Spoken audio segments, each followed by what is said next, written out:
Supongo que se estará grabando. Bueno, pues vamos a empezar el análisis de Magical Girl, que es la película que se ha propuesto.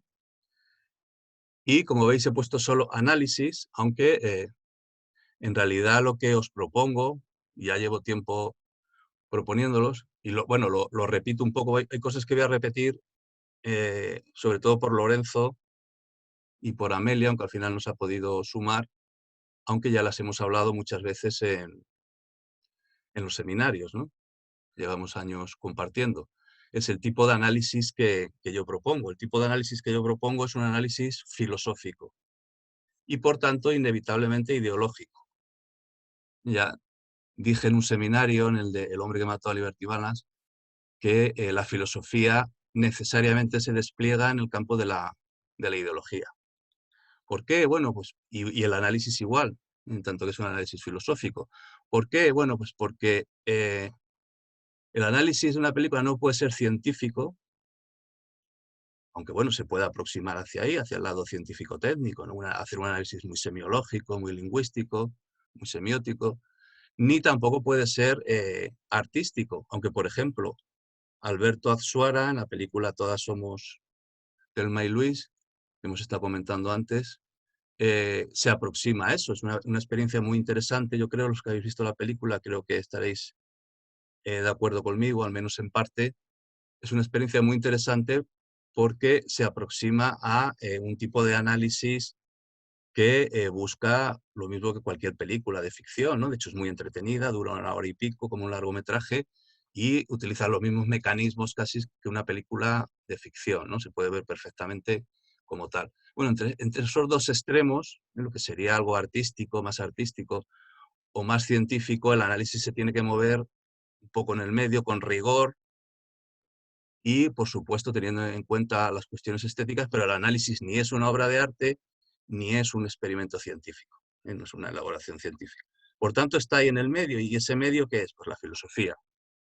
En tanto en cuanto, ya dijimos, hablando de la famosa polémica entre Gustavo Bueno y Eugenio Trías proponía el ámbito de la filosofía como el ámbito del arte, así que el análisis filosófico y el arte serían equivalentes, mientras que Gustavo Bueno ascribe la filosofía como un saber de segundo orden dentro del campo de la ciencia, ¿no? O de las ciencias, mejor dicho, de las ciencias. Gustavo Bueno no habla de ciencias, sino de ciencias, pero como un saber de segundo orden, a partir de ellas. Y decíamos que ni lo uno ni lo otro. Si tenemos en cuenta las tres funciones del lenguaje, la filosofía se debe mover en el campo de la ideología. Por tanto, inevitablemente estamos aquí en el terreno de la ideología. Ahora bien, también decíamos, parafraseando a Gustavo Bueno, que filosofía se puede hacer buena y mala, excelente o lamentable, ¿no? Entonces se trata de hacer una ideología, pero buena, ¿no? Rigurosa, digamos. Movernos en el campo de la ideología, pero con rigor, porque todos los problemas que tienen que ver con lo ideológico y por tanto que atañen también a la ciencia y al arte, pues ya han sido planteados por los filósofos desde Platón, Aristóteles, a Kant, a todos los grandes filósofos, y hay ya una cosa ahí establecida, rigurosa, que es a la que hay que recurrir. Es decir, con rigor, pero siempre en ese terreno resbaladizo intermedio. Bueno, y eso tiene que ver con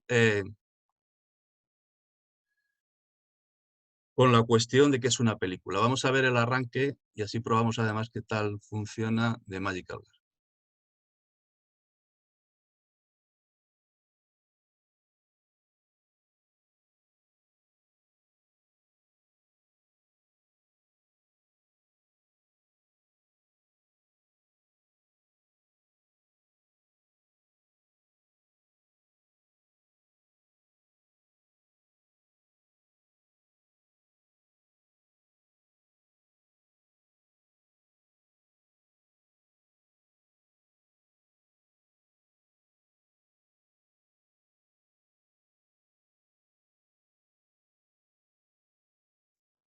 Luis, no se oye, ¿Cómo?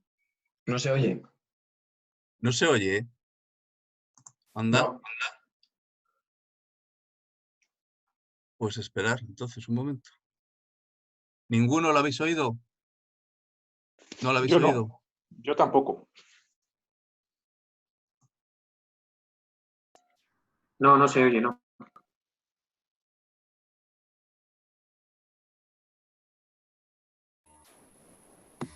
Vale, ya, es que no había puesto compartir sonido de la computadora. A ver ahora.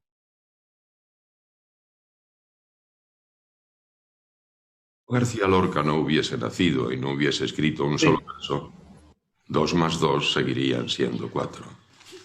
Si Napoleón hubiese invadido España hace 200 años y ahora estuviésemos aquí dando esta clase en francés, 2 más 2, por supuesto, seguirían siendo 4. Quiero que entendáis esto. Quiero que entendáis que la única verdad absoluta, lo único que seguirá siempre igual, es que 2 más 2 son 4.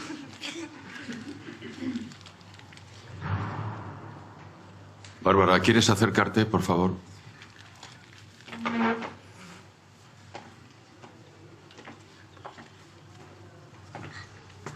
¿Qué tienes ahí? Nada. Vamos, Bárbara, no pasa nada. ¿Qué tienes ahí? Es solo una nota. ¿Qué has dicho, Marcos? Que es solo una nota. O sea que tienes una nota. Marcos, vete al despacho de la directora y le explicas por qué me interrumpes cuando estoy hablando con una compañera tuya. ¿Mm? Vamos, Bárbara. Lo mejor es que me enseñes la nota y acabemos de una vez con esta tontería. Léela en voz alta, para que tus compañeros sepan qué es eso tan importante que no puede esperar al final de la clase. ¿Quiere que la lea? Sí, quiero que la leas. ¿Estás seguro? Estoy seguro, léela, por favor.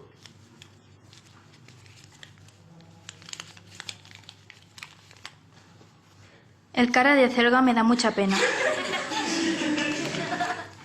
¡Silencio! ¡Silencio! ¿Es eso lo que piensas de mí? Te he hecho una pregunta, Bárbara. ¿Es eso lo que piensas de mí? Sí. Dame esa nota. Dame esa nota, Bárbara.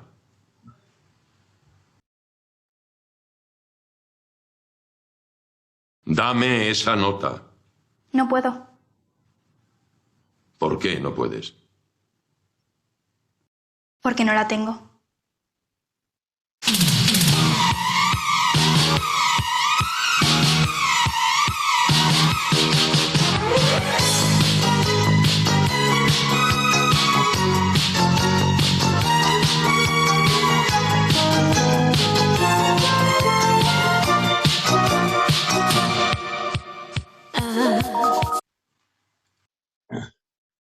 Bueno, la cuestión que se plantea... Luis, ¿Sí? tienes a Vidal esperando a que le des entrada. Ah, vale. Pues a ver cómo... Pues es que tengo que quitar entonces la pantalla compartida. Un momento.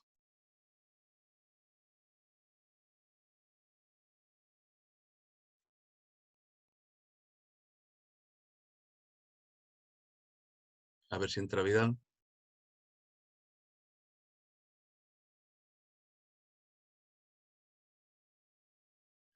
Y ha entrado Aquarius U2, que no sé quién es. Vidal y Aquarius Sí, es Vidal. U2, que a lo mejor es Amelia, no sé. Está conectándose Vidal. Ah, vale, vale. ¿Cómo lo Vidal, lleváis? ¿estás ya conectado? Ahora sí, ahora estoy ya conectado, sí. Vale. ¿Has entrado por 2 sitios tú? He entrado por 2 sitios, pero bueno, ¿quieres que apague uno? Apaga este. De Aquarius, sí. O el que quieras. El de Aquarius, sí, vale. Bueno, pues seguimos, ¿vale? Vale, vale, Quitad, de acuerdo. cerrar los micrófonos solo cuando queráis hablar para que no haya interferencias.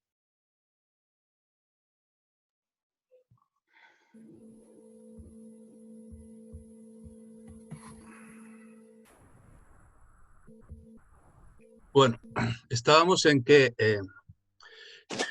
interés tiene analizar una película.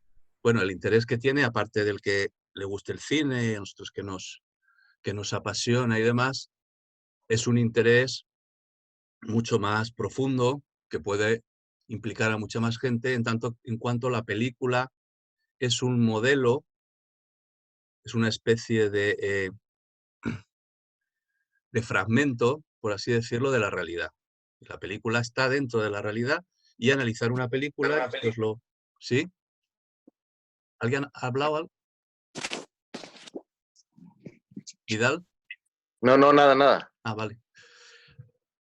Y en tanto en cuanto analizamos la película, que es un analogado, la palabra sería un analogado de la realidad, es análoga totalmente a la realidad, en tanto en cuanto estamos analizando una película, estamos analizando la realidad, con la ventaja de que una película tiene una duración de 1 hora y pico, 2 horas, tiene unas imágenes y unos diálogos concretos, mientras que la realidad es inabarcable, ¿no? Pues de ahí que los debates filosóficos y no digamos ideológicos sobre la realidad sean absolutamente incoercibles, no se puede llegar nunca a ningún sitio porque digamos que se dispersan completamente y siempre los oponentes encuentran fragmentos de la realidad y discursos y tal que se contraponen a los otros. Ahora, en una película ocurre eso también, por supuesto, no se puede concluir como se concluye, por ejemplo, en un experimento científico, pero digamos que tiene la ventaja de que es algo más modelable y, por tanto, manejable. Ahora, claro, tenemos que tener una teoría de la realidad. Y el esquema que ya os he propuesto en otras sesiones del seminario es este, ¿no? La realidad es aquello que está marcado, que está construido, que está horadado, si se quiere, es una especie de marca o algo horadado en lo real. La realidad tiene un límite, es un conjunto finito, es el límite que llamamos universo, mundo o cosmos. El mundo, el universo, el cosmos es la realidad. Y ese conjunto, con sus límites, si no, no podríamos hablar ni de universo, ni de cosmos, ni de realidad, si no tuviera límites, está construido por el lenguaje.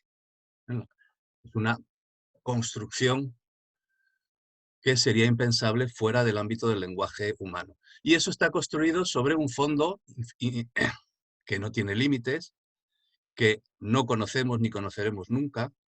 En frase de Gustavo Bueno, ignoramus et ignorabimus, es decir, lo ignoramos y lo ignoraremos siempre, es lo real, ¿no? Lo real no se puede delimitar geométricamente, ni como un círculo, ni como un cuadrado. Bueno, aquí porque acaba la diapositiva, pero vamos, es algo que no tiene límites ni tiene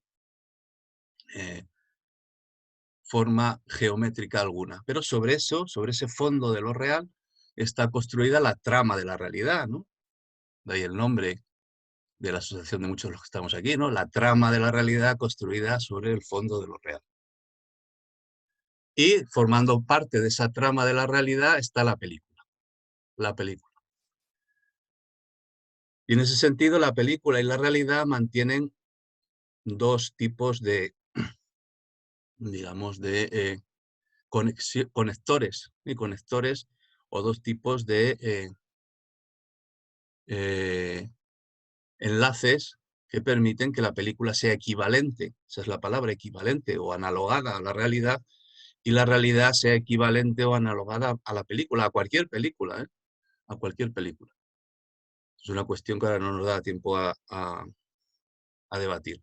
¿Y cuáles son esos tipos de enlaces que hay entre la película y la realidad? Pues dos, de relación y de conexión. Esto lo tomo, como tantas otras cosas, de la filosofía, del materialismo filosófico de Gustavo Bueno, que es el que ha definido relación y conexión, que él a su vez lo toma de la escolástica tomista. Cuidado, esto nos llevaría mucho tiempo definirlo bien y concretarlo, porque esto se basa, como tantas cosas en el materialismo filosófico, en la filosofía tomista y postomista, tanto en la escolástica tomista clásica como en la escolástica española, de la escuela de Salamanca y demás. Aunque ni Gustavo Bueno lo utiliza en el mismo sentido que la escolástica, ni yo aquí lo voy a utilizar en el mismo sentido que Gustavo Bueno. Pero que sepáis que viene de ahí, que no es una ocurrencia mía, ni mucho menos. La relación, bueno, la relación que hay entre la película y la realidad, en este caso, porque relaciones hay muchas, sería una relación de equivalencia. y se fundamenta en el lenguaje, es decir, que la película es un hecho del lenguaje y la realidad es un constructo lingüístico. Tanto que la realidad es un constructo lingüístico y la película es un hecho del lenguaje, tiene una relación de equivalencia. Pero, y esto es lo interesante, también tienen una conexión directa. Gustavo Bueno, para explicar el tema de la conexión, pone el ejemplo que yo creo que está muy bien de padre e hijo. Un padre adoptivo mantiene con su hijo una relación, mientras que un padre biológico mantiene con su hijo una conexión, que no es lo mismo, dice Gustavo Bueno. No es lo mismo ser un padre biológico que un padre adoptivo. Y en un caso hablaríamos de relación, si se quiere en nuestro lenguaje, de relación simbólica, en adopción, y en otro hay una conexión biológica. Por tanto, la conexión siempre está más al lado de eso, de la biología, y en el fondo lo que late ahí es lo real, ¿no? En la conexión siempre hay algo de real. Por tanto, la película está conectado a lo real y la realidad también está conectada a lo real. Si volvemos a ese esquema que puse antes, la realidad está construida sobre lo real, si no, no tendría sentido en otro sitio, ¿no? Bueno, pues así empieza la película para mí, sobre el fondo negro, esas marcas, que son los significantes, que establece el lenguaje. Ahí tenéis el esquema casi reproducido literalmente. Fondo, trama y fondo, ¿no? El fondo de lo real, y sobre ese fondo se va tramando un lenguaje que nos está hablando ya de unos actores, de una producción, de una dirección, de todo lo que tiene que ver la técnica de realización de una película. Por tanto, yo creo que esto es equivalente, ¿no? El esquema que yo puse antes, la realidad en tanto que hecho de lenguaje, en tanto que constructo lingüístico sobre el fondo negro. Bueno, no sé qué os parece, si en cualquier momento queréis opinar o discrepar. Lorenzo, que a lo mejor para ti alguna de estas cosas son más nuevas que para los demás, no sé. Bueno, si no decís nada... Sí, perdona, sí. Bueno, digo algo, pero que tampoco hace falta. Es que si no, nos vamos dispersando totalmente. No, vamos a intentar concretarnos en lo que estamos hablando en este momento, si se puede, claro. Pero bueno, como me has invitado a decirlo, sí veo el esquema que presentas, está muy claro. Ahora bien, yo no sé si cuando el momento de la experiencia del visionado de la película, yo creo que ahí se está creando además otro tipo de realidad. Pongo entre paréntesis, para no entrar todavía en otro tema, otra realidad en el inconsciente o simplemente en la mente del espectador. Yo creo que ni es lo real ni es la realidad, esa tercera, Entonces, ¿qué es? esa tercera posibilidad. ¿Y qué es? ¿Qué es esa tercera posibilidad? No lo sé. Hombre, hay que definirla, ¿eh? Si no... Ya. No, pues nada, Bueno. tienes que definirla porque si no... Y yo no hablaría ni de mente ni de inconsciente porque, vamos, eso yo no sé lo que es, ninguna de las dos cosas. Quiero decir, hombre, sí sé lo que es, quiero decir, y entraríamos en un debate aquí de horas y demás. Por eso. Pero quiero decir que no hay que ir más allá de que hay un yo, y esta es la cuestión que estamos tratando precisamente en el seminario de psicosis, ¿no? Y el año pasado con Mulholland Drive, a partir del seminario de Lacan, precisamente del yo, el yo en la teoría de Freud. Bueno, es una cosa muy simple, hay un yo que es el que vive esa realidad, tanto la realidad como la película. Y no vamos a entrar aquí en definiciones de qué es el yo ni qué es el ego, es una cosa inmediata, material y concreta. Hay un yo que vive la realidad y que en esa vivencia de la realidad que tiene entra en un cine, se sienta, participa de la película y está viviendo una realidad vicaria, si se quiere, pero totalmente incrustada, totalmente relacionada con la otra realidad. Las emociones que tiene viendo las películas son las mismas emociones que tiene en su vida diaria. Y todo está relacionado y en el fondo conectado, como decía antes. Por tanto, no nos vamos a complicar la vida. Hay un yo que vive una realidad, tanto cuando ve la película como cuando está viviendo. ¿Entiendes? En ese sentido elemental y un poco al pie de la letra es en el que lo planteo. Sin hablar de mente, que el debate sobre mente, de la mente, si lo hacemos con rigor filosófico, cuidado, nos tiene que llevar a Descartes y a partir de Descartes a una larguísima discusión sobre qué es la mente, y no digamos ya el inconsciente, vamos. Es decir, que si no es necesario aquí, si con el esquema de un yo y una vivencia nos sirve, ¿para qué vamos a complicarlo? Sería la Adelante, propuesta, ¿no? entonces. Ujú. Esa sería la propuesta de simplicidad en ese sentido. Bueno, sigo. Claro, pero esa trama que plantea la película sobre un fondo oscuro no es solo en los títulos de crédito, porque recordaréis, y como habéis visto la película recientemente y de eso se trata, en Magical Girl hay muchos fundidos en negro, ¿no? Muchos fundidos en negro, entre unas secuencias y otras, y sería muy interesante ver en qué momentos aparecen esos fundidos en negro, precisamente. Pero hay 3 momentos en la película en el que el fundido en negro no es solo fundido en negro, es un fundido en negro sobre el que aparece, igual que en los títulos de crédito, un significante. Y son 3 momentos que van puntuando la película y, por tanto, estableciendo una rima y una estructura, y que son mundo, demonio y carne. Y que no son asignificantes, ni mucho menos. Tienen una significación, por tanto, vamos, una significación, evidentemente. Significación en el sentido que da la cana a la palabra, pero además una significancia, ¿no? Una significancia, como decía Julia Kristeva o Roland Barthes. Tienen significación y significancia. Y en la significancia apuntan ya a algo que tiene que ver con el significante, que es la trama simbólica. Es decir, mundo, demonio y carne nos remiten a una trama simbólica. O si queréis, a una cosa mucho más simple, a una filosofía. Mundo, demonio y carne son términos, ideas y términos fundamentales de la escolástica y de la teología católica. Como sabéis, son los enemigos del alma, los enemigos de lo espiritual, por tanto. El mundo, el demonio y la carne. Por tanto, están remitiendo a una cultura, a una tradición y a una filosofía, que es la escolástica católica y que tiene mucho que ver con España. Esto es una película española, no lo olvidemos, es muy importante. Y en cualquier caso remiten a una estructura filosófica, una forma de relacionarse con la realidad, que es esta mundo, demonio y carne. Donde aquí yo creo que el término fundamental es demonio, ¿no? En la película, demonio. ¿Y quién es el demonio en la película? ¿Qué os parece? ¿Quién es el demonio en la película?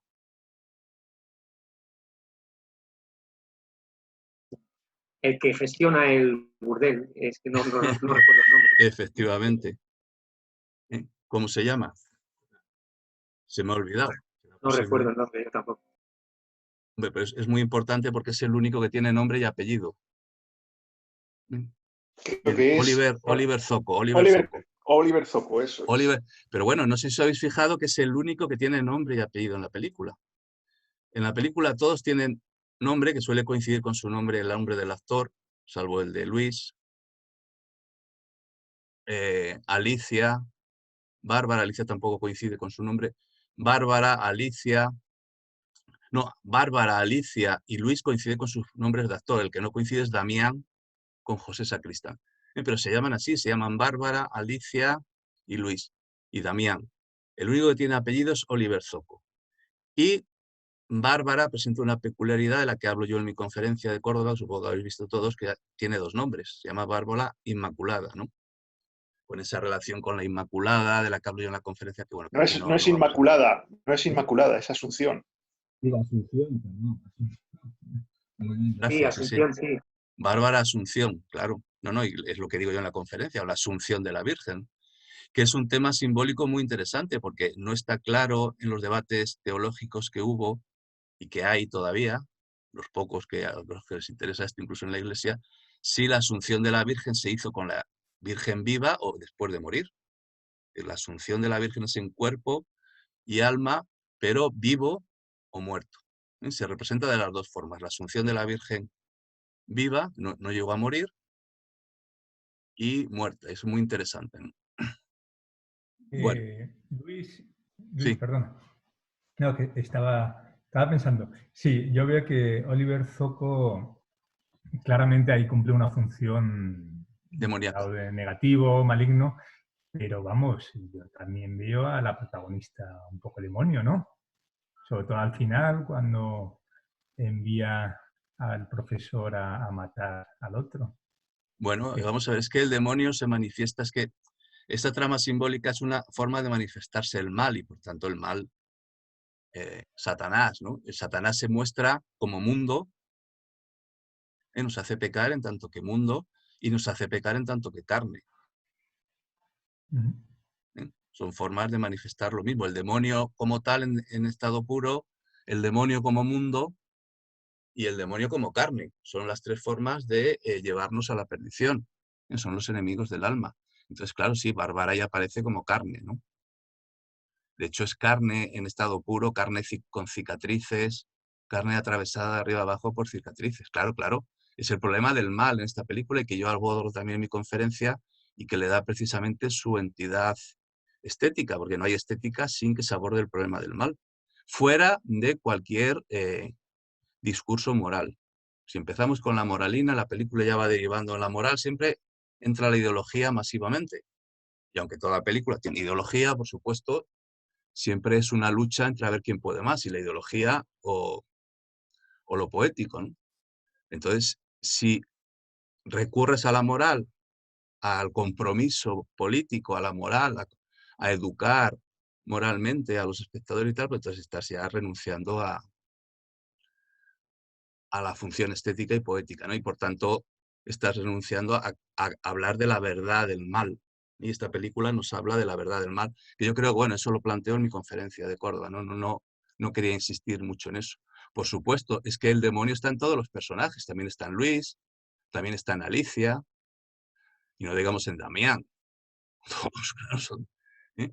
Y todo es, tanto el mundo como la carne forman parte de, pero digamos que el demonio así, que se nos presenta como tal, es Oliver Zoco.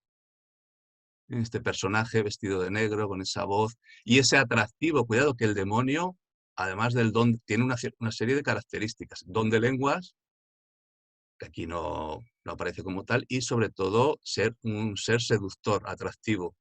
Y yo creo que Oliver Zoco es un ser seductor y atractivo. Tiene un ayudante, una especie de ángel negro, que está siempre detrás de él, también completamente vestida de negro. Y sobre todo tiene las puertas al Averno, las puertas al infierno, donde aparece el signo de Satán, ¿no? El signo de Satán, el significante satánico de ese lagarto negro. Y todo esto está muy del lado de lo negro.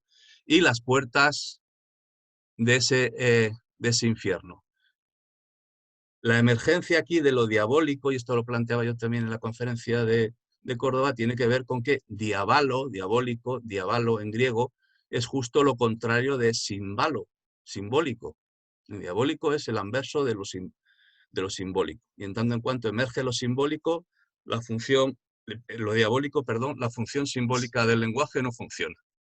En griego, simbalo se refiere, bueno, tiene varias lecturas posibles etimológicas, pero se refiere a una moneda que se partía en dos y se daba a dos hermanos que se separaban, de tal forma que los hermanos se reconocían como hermanos cuando juntaban los fragmentos de su moneda y coincidían. Había una especie de ligazón perfecta entre un fragmento de moneda y otro. Y esto retenerlo porque ayer Choche, José Luis, me dio una idea muy buena sobre el cartel de la película, en la que no había reparado yo, que son fragmentos de un corazón roto que no acaban de encajar. Igual que no acaba de encajar el puzzle porque le falta una pieza, si recordáis, ¿no? En Magical Girl no engarzan las piezas del puzzle, porque falta una pieza del puzzle, ni engarzan los fragmentos de ese cristal que rompe Bárbara y en el que se ve reflejada, porque Luis, no es posible lo simbólico como tal, ¿no? Estamos ahí del lado más bien de lo diabólico. ¿Querías decir algo, Keiko? Nada, una puntualización. El corazón es el corazón que está en la habitación de Alicia, Sí. es el mismo corazón, y también esa es la imagen rota del espejo una vez que se ha dado con la cabeza. De acuerdo, totalmente, sí, sí. Y además aparece un plano con el espejo fragmentado en el que ella se mira y aparece su imagen fragmentada. No Pero cuando todos los no cuando se personajes hace se la miran al herida, espejo. después. Sí. Luis, perdona, acaba, Keiko, acaba. No, que es curioso como todos los personajes se miran al espejo. Y además en momentos claves y a través de un determinado ritual.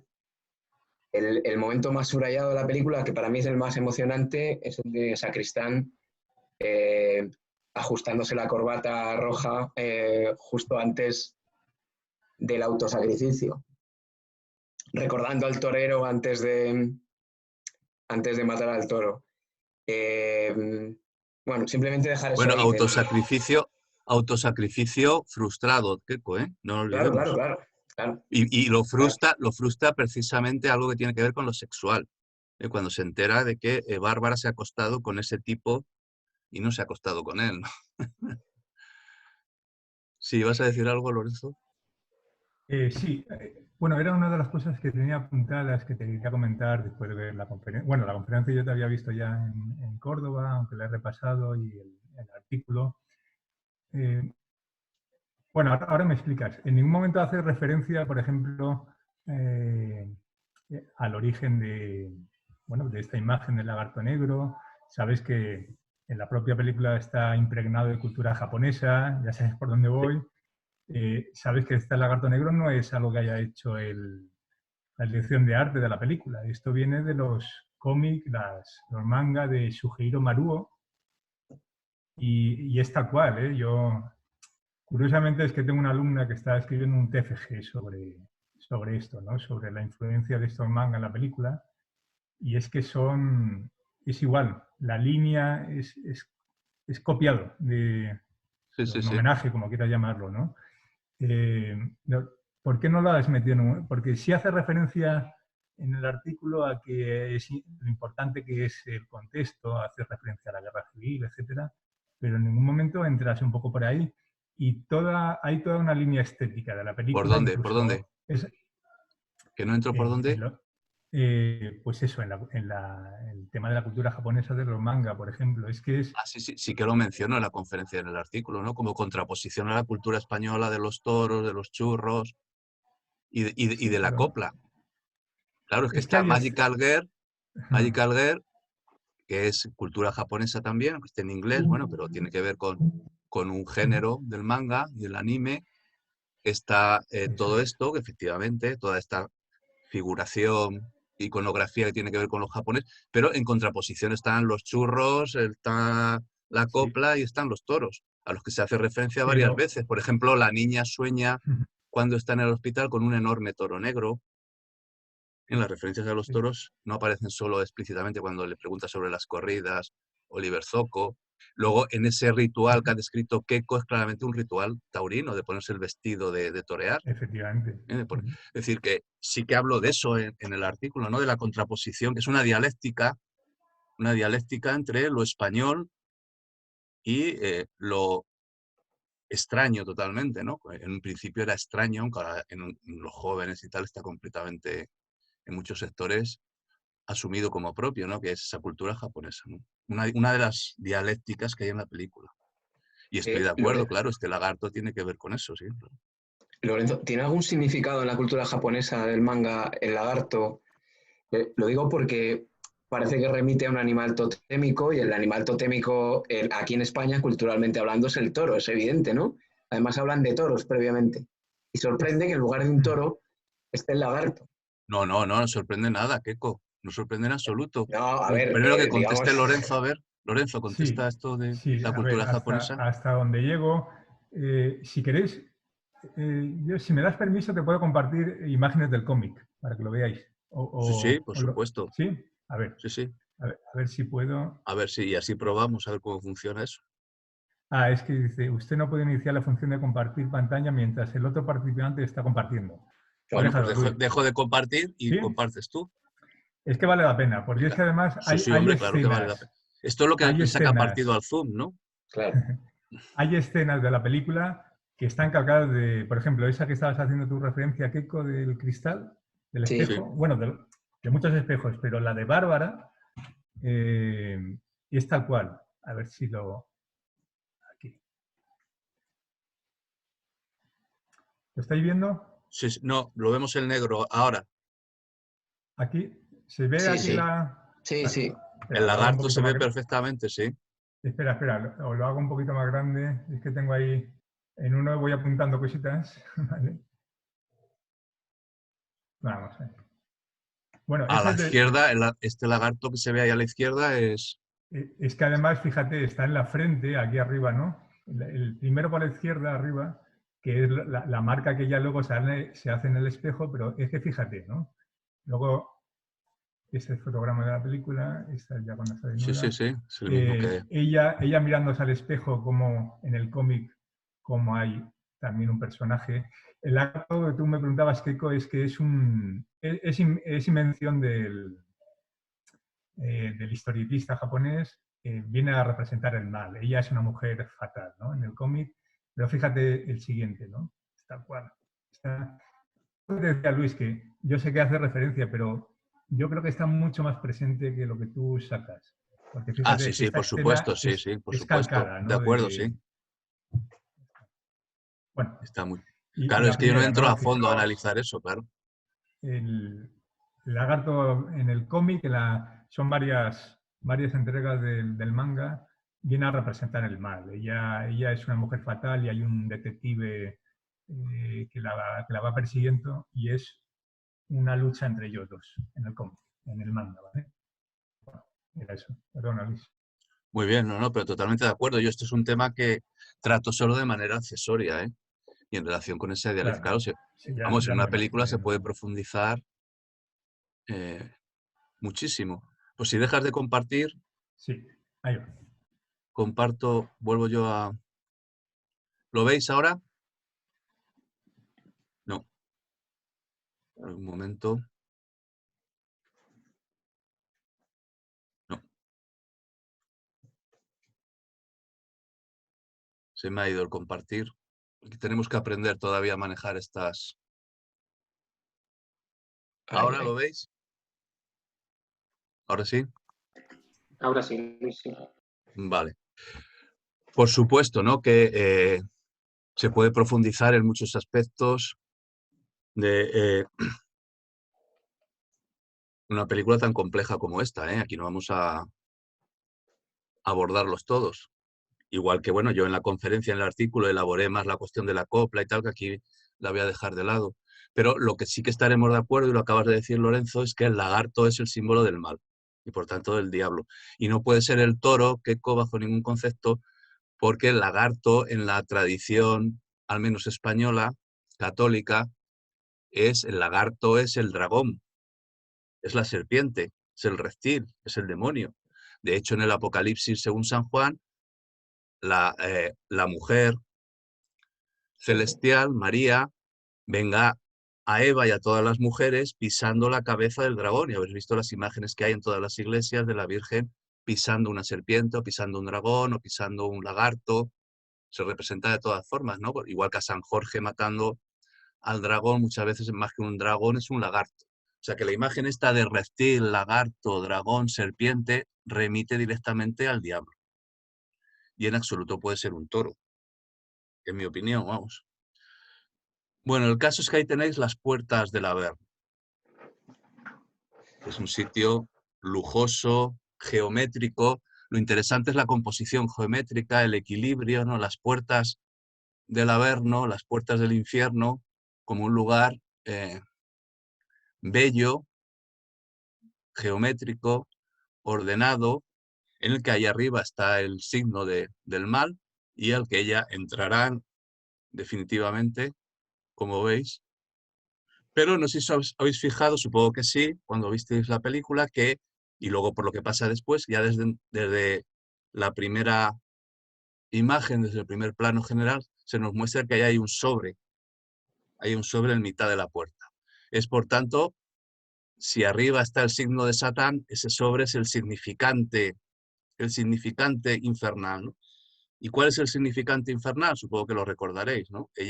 Hay un plano, un inserto, un plano detalle del sobre, ella lo abre y ¿qué hay dentro del sobre? Nada, no hay nada, hay un papel completamente en blanco. Por tanto, el infierno es un lugar donde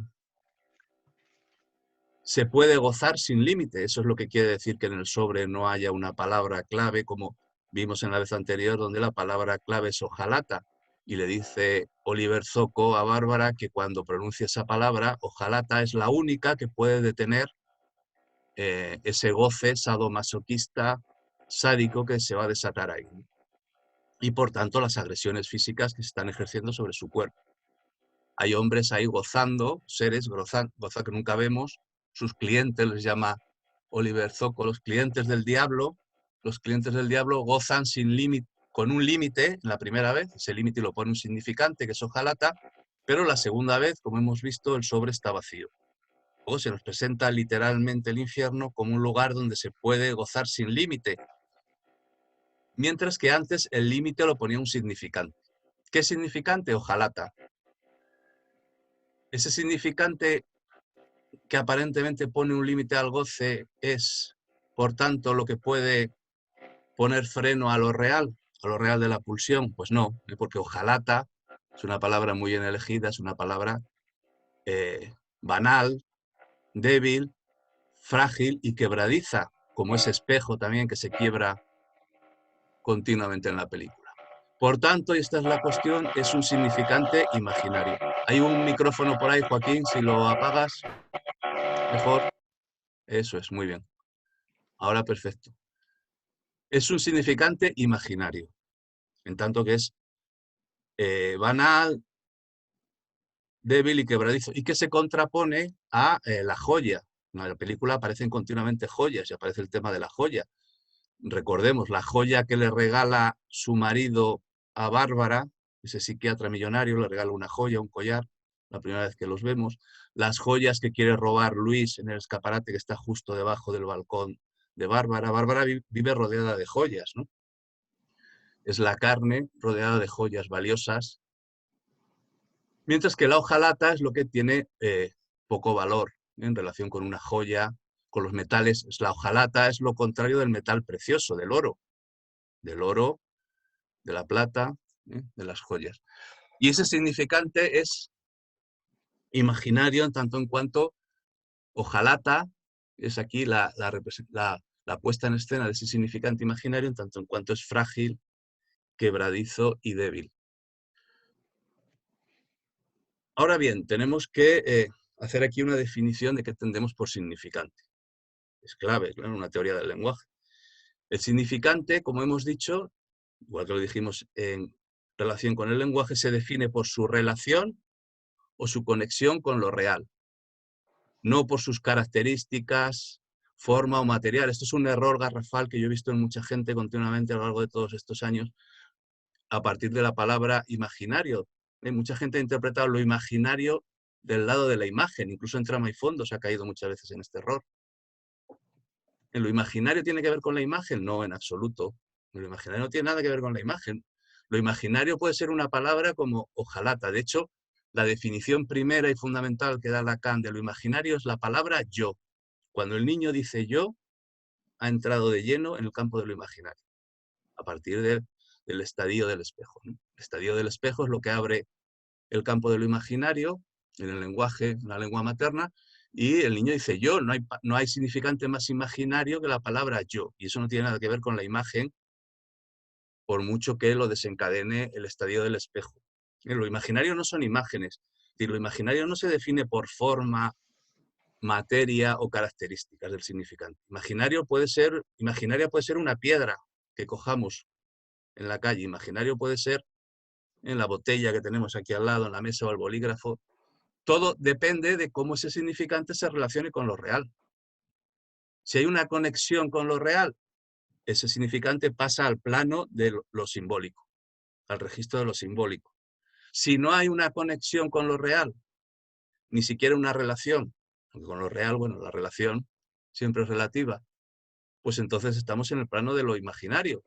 Y son los dos únicos planos en los que podemos mover con el significante, en el plano de lo imaginario y en el plano de lo simbólico, como dice Lacan. Y depende, insisto, en la relación o conexión, mejor dicho, con lo real, sin más. Lo imaginario simplemente lo recubre como un velo provisional que enseguida va a estallar, se va a romper, se va a desgarrar, porque es débil, es quebradizo, mientras que lo simbólico gestiona la huella de lo real, tiene otro tipo de conexión con lo real. Y es lo que diferencia al significante en un plano o en otro. ¿Los dos son significantes? Sí, pero no es lo mismo en el plano de lo imaginario que el de lo simbólico. Y esta, Lorenzo, sí que es una cuestión clave, ¿eh? Esta sí que es una cuestión clave sobre la que habría mucho que hablar, ¿no? Lo importante es que esto lo revisamos hace 2 años en el seminario de Mulholland Drive, o hace un año, el año pasado, el maravilloso seminario 2 de Lacan, el yo en la teoría de Freud, porque trata precisamente del yo, cuando lo que dice Lacan es que el yo experimenta la realidad, esa realidad a la que nos referíamos antes, y eso a lo que hacías alusión tú, Lorenzo, en relación con la mente y el inconsciente. Dejemos aquí de lado la mente y el inconsciente. Lo que nos dice Lacan es que el yo experimenta la realidad, vive, o sea que vivimos en la realidad y vivimos una película. Esto es absolutamente igual al vivir una película que al vivir la realidad, totalmente equivalente, o hay una analogía total, solo en la medida, pero un momento que aquí me estáis tapando el...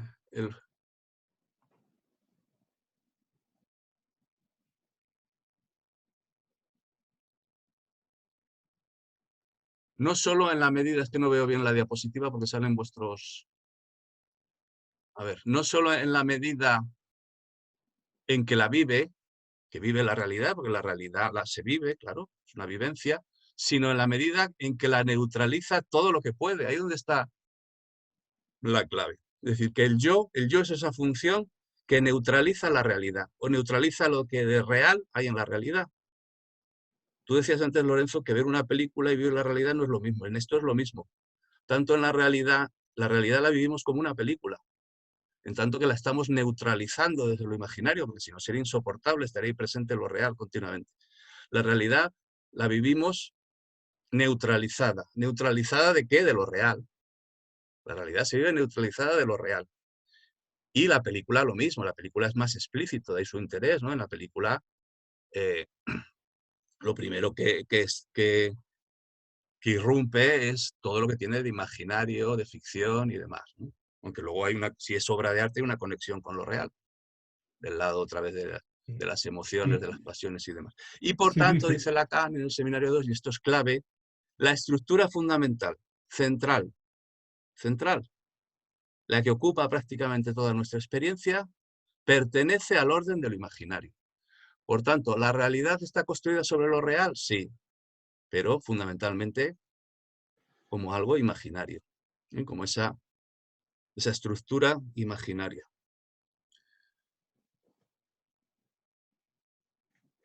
Volvamos otra vez al arranque de la película. Daros la bienvenida a mi clase. ¿Lo oís? Si ¿Se oye? Federico García Lorca no hubiese nacido y no hubiese escrito un solo verso, 2 más 2 seguirían siendo 4.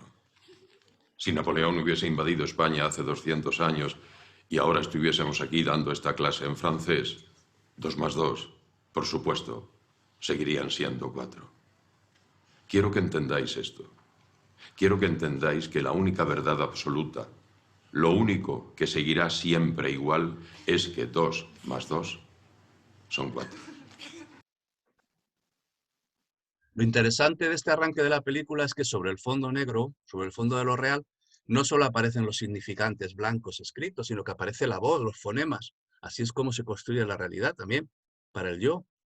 Están los significantes escritos y están los fonemas, los significantes sonoros, que son materiales también, que produce la vibración de las cuerdas vocales, impactan en nuestro oído y luego en nuestro cerebro, produciendo en nuestro cerebro desencadenando neurotransmisores. Todo es material, todo es un proceso material, ligado al sonido o ligado a la vista, a la escritura. Ese proceso material que desencadenan los significantes en el plano escrito o en el plano fónico, pues construye la realidad a través de Daros discursos. la bienvenida a mi clase. Y aquí tenemos 3 discursos, que los habéis oído, ¿no? Si Federico García Lorca no hubiese nacido y no hubiese escrito un solo verso, 2 más 2 seguirían siendo 4. Si Napoleón no hubiese invadido España hace 200 años y ahora estuviésemos aquí dando esta clase en francés, 2 más 2, por supuesto, seguirían siendo 4. Quiero que entendáis esto, quiero que entendáis que la única verdad absoluta, lo único que seguirá siempre siendo igual es que 2 más 2 son 4. Bueno, aquí hay para hacer un debate filosófico de horas, ¿no? Horas o días, pero vamos a intentar. Porque igual que nos ha indicado muy bien Lorenzo que el cine de Carlos Bermúdez es muy complejo y está ahí toda la evocación del manga japonés y del anime y demás. Cuidado porque estas frases no son banales, ¿eh? No son banales y además nos están diciendo cuál es el discurso de la película. En todos los planos, en el plano ideológico, que tiene su ideología esta película, aunque hoy vamos a hablar poco de eso, y en el plano estético, y en el plano filosófico y demás, ¿no? Primer enunciado. Bueno, es un enunciado contrafactual o contrafáctico. Ya sabéis lo que es lo contrafactual, ¿no? No me voy a detener esto. Si Cartago hubiera ganado a Roma la guerra, bueno, pues no, fue Roma quien ganó a Cartago, ¿no? ¿Qué hubiera ocurrido si hubiera ganado Cartago? Por tanto, no hubiera existido el Imperio Romano. Este problema a nivel filosófico, que es un problema de lógica, tiene mucho que ver con la lógica modal, como ahora vemos. He de decir que Spinoza lo rechazaba contundentemente. Aquí tenemos a Edmundo que quizás nos podría hablar de algo de esto, ¿no? A Spinoza rechazaba lo contrafáctico, porque él propugnaba el actualismo. Es decir, el actualismo es algo muy importante en filosofía, es decir, lo que ha sido es porque solo podía ser de esa manera. Es más, y esto lo discutimos cuando revisamos la ética de Spinoza, si recordáis. Spinoza, para muchos, y para mí también, estoy de acuerdo con esto, es determinista. Es determinista y, por tanto, no acepta el libre albedrío. El problema del libre albedrío en Spinoza. No solo es que el pasado sea así porque solo podía ser así, estaba ya determinado, sino que el futuro solo puede ser de una manera y hagamos nosotros lo que hagamos, no existe el libre albedrío, por tanto, va a ser así.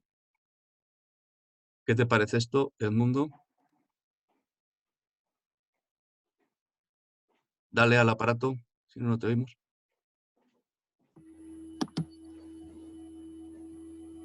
Sí, no, que es verdad que ya sobre esto ya habíamos discutido. Hemos discutido. ¿Tú crees que no es determinista, Spinoza? Yo creo que él lo adapta, porque él es consciente y tiene en muchas cartas, precisamente las cartas del mal, que son muy interesantes y que yo os recomiendo que visitéis si podéis. Habla sobre ello en debates que tiene con otros filósofos o pensadores. Con Leibniz, ¿no? Con Leibniz, sobre esto con Leibniz, porque Leibniz sí que aceptaba lo contrafáctico, incluso Leibniz. Y entonces él en realidad es consciente de que en la naturaleza del hombre está el poder decidir como una característica suya, esencial. Lo que pasa que el determinismo le viene determinado por su propia naturaleza, que puede elegir. Es decir, que en algún escrito sí que acota y define bien que en última instancia sí que puede... Abre el libre albedrío. Efectivamente. Bueno, ya sabéis que los católicos, y yo me considero católico, defendemos totalmente el libre albedrío, ¿no? Quizás es la única filosofía que lo defiende contundentemente. Bueno, pero estarás de acuerdo conmigo, Edmundo, y esto es una propuesta que os hago, que Spinoza es determinista en relación con el pasado. Lo que es porque solo podía ser así. Es absurdo preguntarse si Cartago hubiera vencido a Roma porque solo Roma podía vencer a Cartago. Y Federico García Lorca es lo que es y nació porque no se puede no nacer. Eso lo asume Gustavo Bueno. Gustavo Bueno tiene dos influencias claras, Platón y Spinoza, ¿no? En su ontología actualista. Esto lo reivindica continuamente Gustavo Bueno, el actualismo. Y por tanto se rechaza totalmente lo contrafactual o lo contrafáctico. Lo que pasa es que Gustavo Bueno también tiene un problema serio con el determinismo y con el libre albedrío, en mi opinión, y del futuro se lo quita un poco encima con esa frase a la que me refería yo antes. Del futuro lo ignoramos todo, ¿no? Y lo ignoraremos hasta que sea. Entonces, cuando es, y ahí el actualismo de la ontología de Gustavo Bueno, cuando es, ya es. Y no podía haber sido de otra manera. Bueno, es una cuestión filosófica complicada. Pero Y sobre todo en la filosofía analítica, que es la otra gran filosofía que existe ahora mismo, yo creo, la única un poco seria, aparte de la de Gustavo Bueno, pues tiene mucho que ver con la lógica modal. Entonces, si entramos en Wikipedia, ponéis en Wikipedia lógica modal, nos aparece esto, curiosamente. Lógica modal. No sé si leéis ahí, ¿qué? ¿Lo veis? Que 2 más 2 es el ejemplo que pone. ¿Qué quiere decir esto? Bueno, quiere decir que Carlos Bermúdez, igual que lee manga japonés y toma ideas, por lo menos lee Wikipedia, ¿no? Y coge ideas de Wikipedia. Ya es algo, ¿no? Porque hay muchos directores que ni siquiera les preocupa esto de la filosofía que subyace en su obra, ni la lógica y demás. Bueno, Luis, pero vamos a dejar la ¿puedo? lógica modal, que es muy complicada, y vamos a ceñirnos a la que conocemos todos, que es la lógica silogística, ¿no? Y que es cómo está construida la frase. Ya sabéis que se basa Luis, en... una cosita. Sí, Un pequeño juego un poco provocador y bastante demagógico, pero que puede dar alguna pista, o al menos lo enuncio con ese ánimo. a Sí, ver. efectivamente, el problema del libre albedrío es fundamental el problema del mal. Si no hay un mal, no podemos tener, y tener un mal localizado, no podemos tener un libre albedrío. Por lo tanto, Efectivamente. en el otro lado tenemos el determinismo espinosista, si es que es o no determinista, que eso es otra cuestión. Cuestión Podríamos complicada. decir que el determinismo es la filosofía del mal y por lo tanto del demonio, y la del libre albedrío la contraria. Muy bien, Keiko, perfecto. Pero en ese caso somos gnósticos. Claro, ¿Estás de claro, claro. acuerdo? Claro, y si algo no quiero ser yo en esta vida es gnóstico. Pero bueno, volvamos a... Muy bien, muy bien. Pero Pero el sí, mal es fundamental, claro, el mal es fundamental, la presencia del pero mal aquí. estamos denunciando algo importante. Si estamos en un espacio gnóstico, que yo lo creo, como en Mulholland Drive, por cierto, Claro, hay que atender a ese espacio gnóstico como el espacio del infierno, precisamente. efectivamente. Pero en Magical Girl, a diferencia de Mulholland Drive, el espacio gnóstico, donde hay un saber gnóstico, es el de Oliver Zocco. Es esa casa tan bella, tan geométrica y tan sugerente de Oliver Zocco. Está acotado Y ahí, hay, aunque sus efectos se expandan por el mundo, a través del mundo y de la carne, claro. y Pero el ahí hay una núcleo gnóstico es paradoja. la casa de Oliver Zocco. Hay una paradoja de ese lado gnóstico infernal que es interesantísima, y es que precisamente el grado de crueldad, de maldad máximo, es precisamente el dejar vivir, no el aniquilar. Es decir, desde mi punto de vista, la parte más cruel de cuando ella entra en la sala del lagarto es que no la maten y que la Efectivamente. dejen viva. Que la dejen viva, Y ¿por mutilada. qué? Porque la condena de por vida, por lo tanto, instaura el infierno, literalmente. Sí, sí, Entonces, ahí entramos a la paradoja, una de las paradojas interesantes de la película, que es dejar vivir a una persona es condenarla al infierno absoluto. hombre, dejarla vivir en malas condiciones. Sí, sí, claro, claro, claro. Ah, bueno, que Sí, dejar vivir. pero aún así es capaz de mandar matar al otro, ¿no? Precisamente por eso. Porque está poseída ya totalmente por lo demoníaco. Exacto, exacto. Bueno, iba a eso. Volviendo a esta presentación tan interesante del determinismo, Luis. Si nos Sí, preguntamos por los personajes de la película, yo diría que todos, o la imagen o el universo que nos propone la película es que lo que domina es el determinismo. claro, Ninguno tiene libre efectivamente. albedrío. Sí, sí. Domina el determinismo. Actúan así por condicionamientos externos. Es decir, Luis actúa así porque es un pobre profesor de literatura en paro por los recortes del PP. Dicen los recortes, pero todo el mundo entiende los recortes del PP, ¿no? Que todavía siguen dando juego, por cierto, y seguirán muchos años, ¿no? Y Bárbara está así, sometida por una enfermedad mental que no sabemos cuál es, el marido psiquiatra ese que tiene y el chantaje de Luis. Y Alicia por la enfermedad que padece, y claro, todo.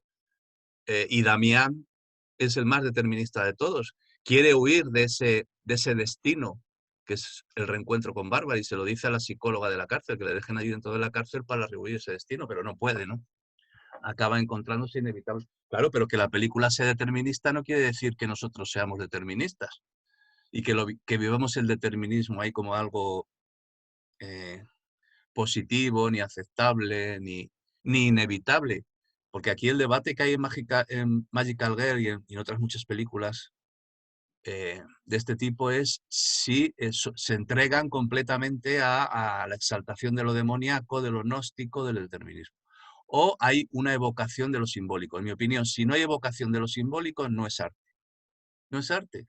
Por eso es un error hacer categorizaciones tan estrictas entre arte clásico, arte no clásico. Aquí lo que importa es si es arte o no arte. Y si es arte, está lo simbólico ahí. Y si no está lo simbólico, no es arte. En eso soy contundente.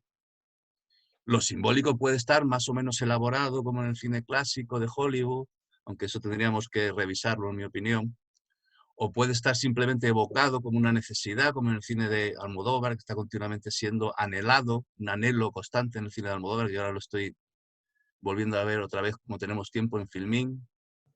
Y bueno, veo cada vez más claro cómo el cine de Almodóvar está volcado a lo simbólico completamente, ¿no? Pero completamente, evocándolo, no pudiéndolo construir, pero bueno, es que la vida es así, es que en la vida casi nadie logra esa conexión con lo real a través de lo simbólico, porque es muy difícil, es muy complicado. Entonces, la hipótesis que Magical Girl, como obra de arte que es, está completamente estructurada, colocada de cara a lo simbólico, está siempre buscando lo simbólico desde el principio. Desde esa trama simbólica de mundo de Moni Carne, que si está ahí es por algo, que es católica, desde ese nombre de Asunción de Bárbara, desde el ritual de los toros que tanto emociona a Keiko, es un ritual simbólico, desde los 3 deseos, como ahora veremos, de Alicia, que son 3, desde un montón de cuestiones en la película donde lo simbólico está ahí abocado. O sea, que no nos dice solo lo determinista es lo que prevalece, solo lo gnóstico es el mundo vivible, el mundo en que se puede vivir, solo no. En ese caso caeríamos en la propaganda, porque no es verdad, es que no es verdad, es que en el mundo está el mal, eso es verdad, y las películas que lo eluden nos engañan, pero está el bien y la posibilidad del bien.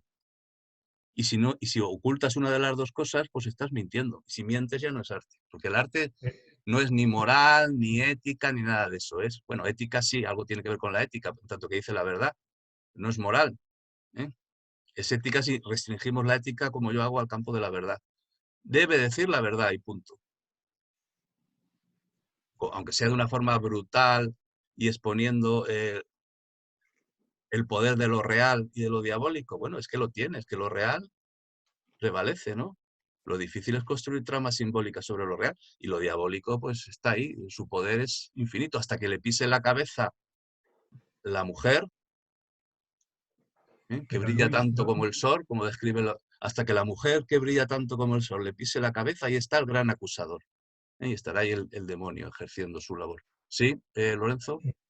Sí, estoy de acuerdo con esa diferenciación que haces entre moral y ética. Hablo un poco más alto y después no estoy con más. Sí, que estoy de acuerdo en esa diferenciación que haces entre moral y ética y que una película para que sea arte tiene que mostrar una ética, pero lo que no veo es una construcción simbólica en esta película por ningún lado.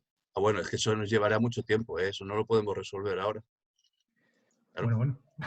Depende de qué entiendas por construcción simbólica y qué entiendas por... Claro, ese es el objetivo de este análisis y no otro, precisamente. Hay rastros de lo simbólico, están los toros, está la cultura japonesa. ¿Rastros? ¿Qué quiere decir eso de rastros? ¿Rastros? Rastros. ¿Y qué es construcción simbólica? Escombros. Eso es un error. ¿Cree que una película llega a construir lo simbólico? Eso es una cosa con la que advierte continuamente Lacan. Lo simbólico cierne, pero no del todo a lo real. Siempre prevalece lo real. El hombre que mató a Liberty Balance, el final, es una lucha. ¿remata la construcción simbólica? No. Es una lucha. Prevalece ahí la mentira cuando le dice el revisor del tren, todo es poco para el hombre que mató a Liberty Balance. Y la mirada de ella pues es que no se acaba nunca de construir el puzzle, siempre falta una pieza. La gran verdad de esta película, que busca construir un puzzle, una trama, sobre lo real, es que siempre falta una pieza. Y eso ocurre igual en el cine de Ford y de Ozu y de cualquier clásico. ¿Qué es construir? No, no, si una película que nos diga que se puede hacer una construcción simbólica perfecta, acabada y que funcione, es propaganda. Propaganda, porque es mentira.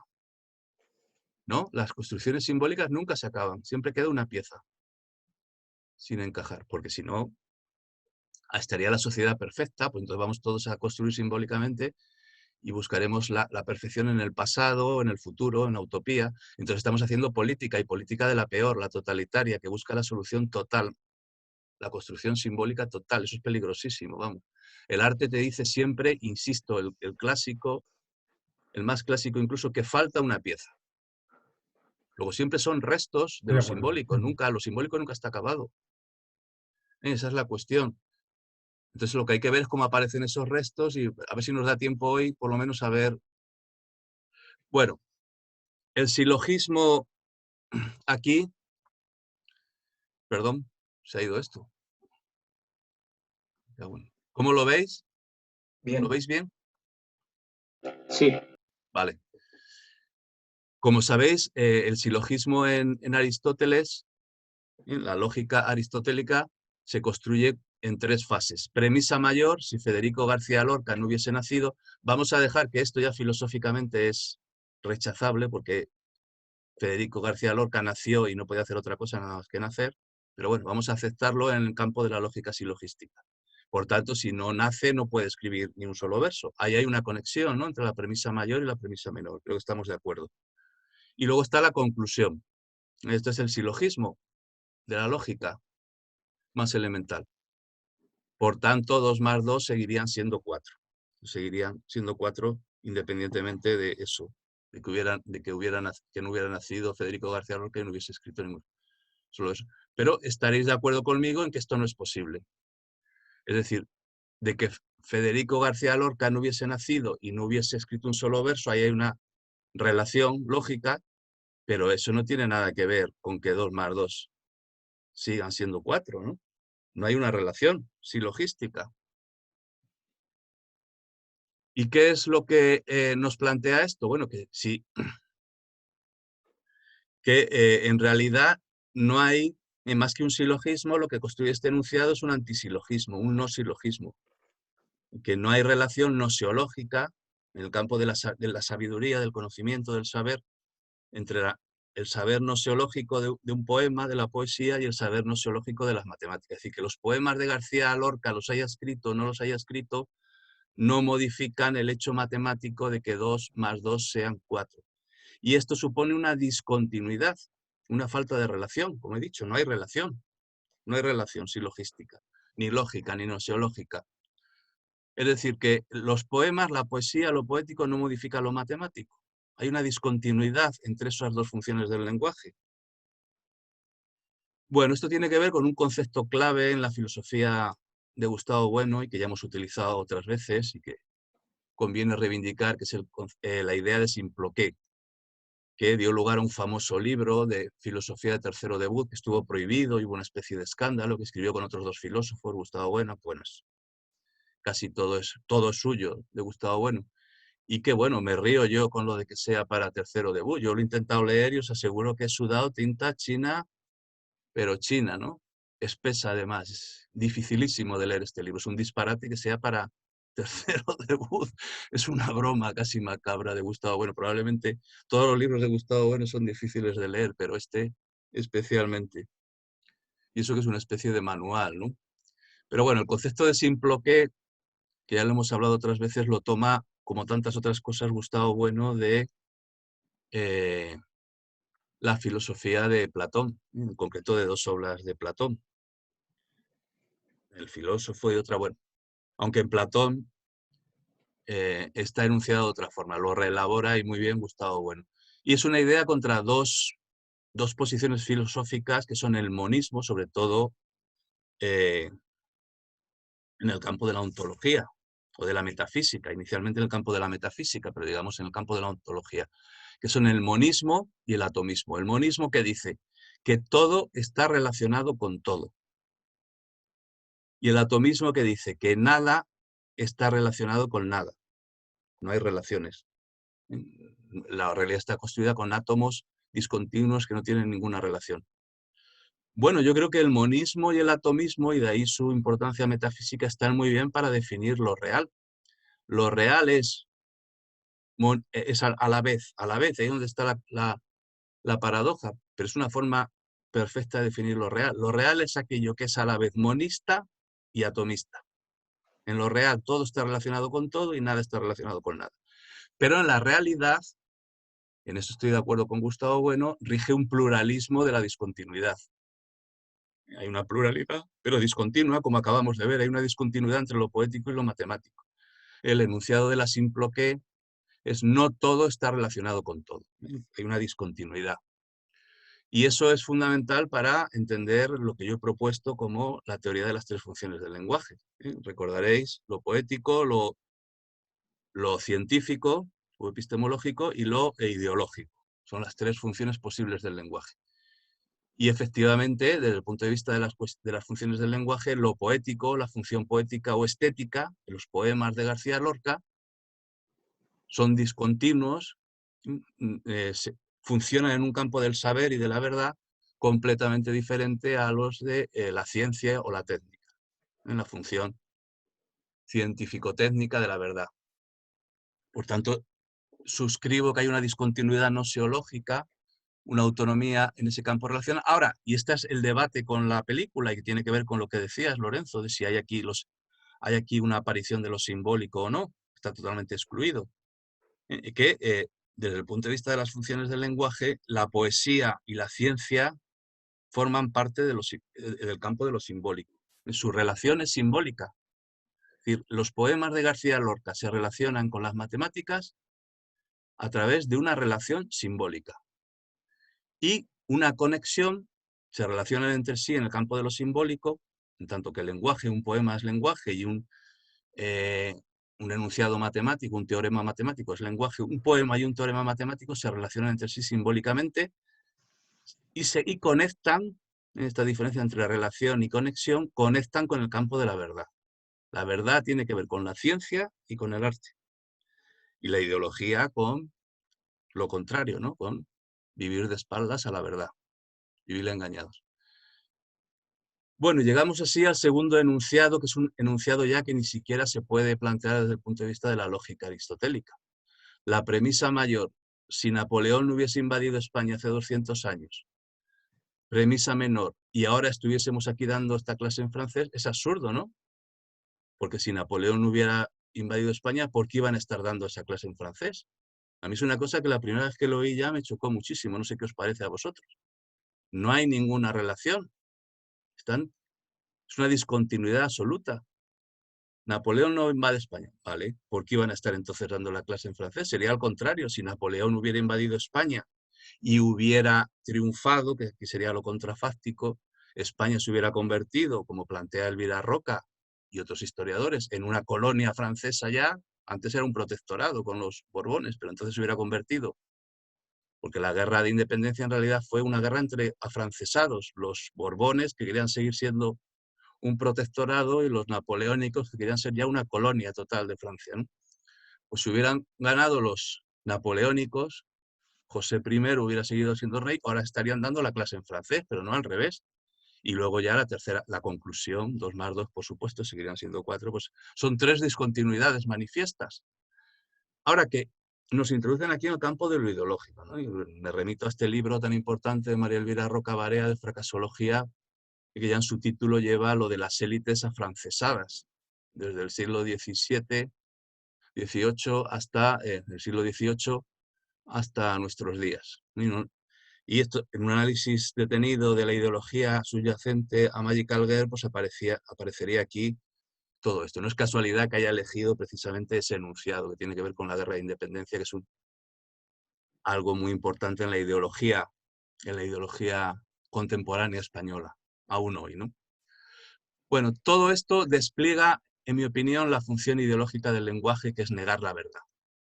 Primero, estos enunciados niegan que la relación simbólica sea posible y, por tanto, hay una verdad poética, los poemas de García Lorca, conectados con una verdad matemática. Dice que la única verdad es la matemática. Bueno, aparentemente dice eso.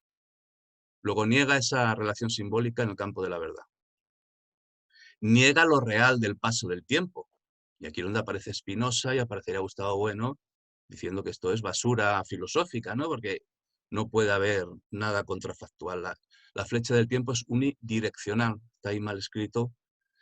No se puede no nacer. Y eso es negar lo real de la historia personal. No se puede, no pudo no existir la invasión napoleónica, es imposible. Yo en eso estoy de acuerdo con Gustavo Bueno y con Spinoza. Hay que ser deterministas en relación con el pasado. Pero curiosamente esta fantasía, como todas las fantasías ideológicas, esconde algo muy importante y que sería tema para otra sesión, pues no nos va a dar tiempo ni mucho menos, que es que, y esto yo creo que ha estado muy mal planteado hasta ahora en los análisis del cine, por ejemplo, que hemos hecho, que el lenguaje, ese lenguaje al que yo me he referido, que construye la realidad, no surge de un yo ideal, de un inconsciente o de donde queráis, de una mente por ahí. No. ¿De dónde surge el lenguaje? El lenguaje surge como lengua, y en este caso como lengua española, de una materialidad política. Y en eso, aquí es donde interviene Aristóteles. Dice, el hombre es un zoón politicón, y habla porque es político, y es político porque habla. Luego, el origen del lenguaje es una materialidad política, un estado. No hay arte, ni lenguaje de ningún tipo, ni ciencia sin estado. Este es un fallo que yo he tenido, por ejemplo, era algo que no tenía claro hasta hace bien poco, cuando escribí el libro de Contrapolítica, no lo tenía claro, y es un problema que veo ahora, ¿no? El Estado es fundamental para que exista arte, para que exista ciencia y para que exista lenguaje. Todas las películas se producen dentro de un Estado, por eso tendríamos que revisar el análisis del cine de Ford, por ejemplo, y ponerlo en relación con la plataforma política en la que se construyen. Por el hombre que mató a Liberty Balance, pues en la plataforma política del imperio americano, planteándose si es un imperio benefactor o un imperio depredador en ese momento, o las dos cosas, o lo que sea, ¿no? Pero ahí es donde surgen las obras de arte, por lo tanto no se puede eludir. Yo en esto he sido un poco ambiguo hasta ahora. El análisis de la obra de arte debe incluir el de su plataforma política. Esta película es española, y si no analizamos eso, por muy presente que esté aquí el manga japonés y otras cuestiones, si no analizamos qué tiene de española y qué tiene de que sea una película en español, pues entonces estamos un poco perdidos, ¿no? Porque el lenguaje no se produce ahí en un cielo metafísico, flotando, aislado del Estado. En España se habla español porque existe la nación española, que es algo que niega la película, por cierto, con todo ese cachondeo que se trae con la Constitución española. Y que es una cosa de la que me di yo cuenta cuando vi el tráiler de Francia, del estreno en Francia de la película, que por cierto en Francia se llamó La Niña de Fuego en español. Y continuamente un tráiler que dura unos pocos segundos sacan todo esto de la Constitución española varias veces. Parece que les hizo mucha gracia. Pero esto es una cuestión, aquí lo tenéis, el cartel de, no sé si lo sabíais, que en Francia además se planteó, y he leído las críticas en Francia y tal, como una película en la que solo está Bárbara Leni, de Alicia no hablan para nada, pues cuando es Magical Girl, y por tanto anulan también la presencia ahí del manga japonés y del anime. Es una forma muy sesgada de ver la película, la reivindican como españolada, ¿no? Le ponen este nombre de La Niña de Fuego en español y con este cartel de Bárbara. Pero en la película no se llama La Niña de Fuego, precisamente se llama Magical Girl, y eso es algo muy importante. Pero bueno, es curioso esto de las lenguas, y esto nos llevaría, lo acabo de decir, ¿no? La lengua francesa que aparece en la película como una especie de ensoñación o de vocación, que no sé a qué viene. Bueno, sí lo sé muy bien, pero que lo tendríamos que analizar más despacio. Y que en Francia precisamente se ponga el título al revés, no en inglés, sino en español. Bueno, y llegamos al final. Quiero que entendáis esto, quiero que entendáis que la única verdad absoluta, lo único que seguirá siempre siendo igual, es que 2 más 2 son 4. Se plantea, por tanto, después de toda esta ideología que se ha desplegado aquí, a la que me he referido, de negaciones, toda esta cadena de negaciones, se nos plantea que la única verdad, y fijaros aquí el ámbito absolutamente imaginario en el que se plantea ya por las palabras único, uno, de nuevo aquí está el monismo, lo único, es algo más allá de lo metafísico, es totalmente imaginario. Ahí lo he puesto mal, escrito mal seguirá. Pero vamos, las palabras que subrayo aquí, los significantes que subrayo son únicos siempre y sobre todo igual. igual, porque lo igual es el mundo del espejo. Alguien ha señalado la cantidad de espejos que hay en esta película, efectivamente. El mundo del espejo, de los espejismos y, por tanto, el mundo de lo imaginario. ¿Es la única verdad absoluta que 2 más 2 sean 4? Bueno, es que una verdad absoluta y única estaría en el universo metafísico, en el sentido de imaginario, flotando ahí, autónoma, una verdad autónoma, sin relaciones con el lenguaje, con otras formas de lenguaje. Es el famoso significante flotante de Lacan.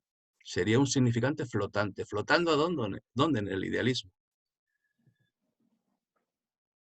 ¿Es verdad que 2 más 2 es igual a 10?